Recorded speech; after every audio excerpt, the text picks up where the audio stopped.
Pikachu, তোর এত আহ্লাদ কেন রে? টুকু শুয়ে আছে আমার কোলের উপর, সে আমার কোলের উপর উঠে এসে তোর কিসের জন্য ওকে চাটাচাটি করা লাগবে? কিসের জন্য? যা যা নাম। একজন কোলের উপর উঠে এসে বসে আছে, আমার পাটা ব্যথা হয়ে গেছে, আবার সে এসে নিজে উঠে বাবুকে চেটে যাচ্ছে। মানে এতই আহ্লাদ তোমার! তুমি বাবু তোমার এত বড় হয়ে গেছে, তাও তোমার আহ্লাদ যায় না? না, নিজেই বাবু আমার কাছে আদর খায় সারাক্ষণ, মাম্মি মাম্মি করে কোলে আসে, মা মা মা ম্যা ম্যা ম্যা করে দেয় সারাক্ষণ।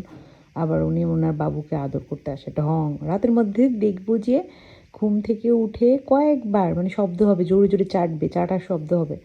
ঘুম থেকে উঠে দেখবো যে কয়েকবার চাটতেছে, মানে ঘুম ভেঙে ভেঙে তার বাবুকে তার চাটা লাগে।